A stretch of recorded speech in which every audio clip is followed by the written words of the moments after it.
Continuing healing after hate coverage, we are hearing reaction tonight from local communities after learning of today's developments. In Twentynine Palms, where the bomber lived, people are hearing for the first time he had help in building the explosive device just doors away from other families. News Channel 3's Shay Lawson is live in Palm Springs tonight after speaking to neighbors up in the high desert about this. Shay.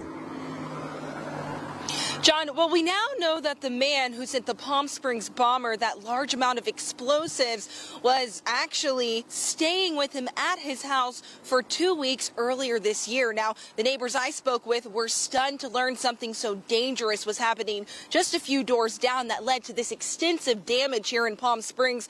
In fact, if you look through this gate, this is where the fertility clinics once stood, but now it's completely wiped out as crews work to rebuild.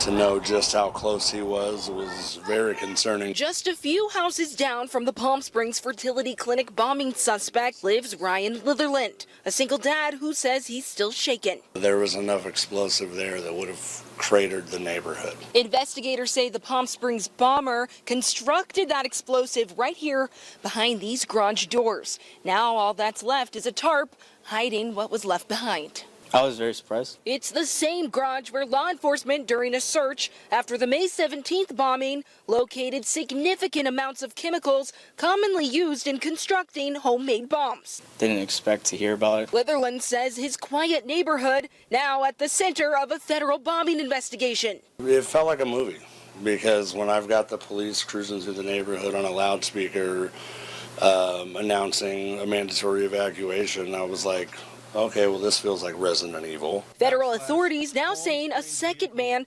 32-year-old Daniel Park, shipped Bartkus large amounts of explosive materials. I know you can ship wild stuff through the mail, but to think how there's a fine line there. Park stayed with Bartkus from January 25th to February 8th, where investigators say the men spent time in the garage running experiments. Bartkus wasn't living alone.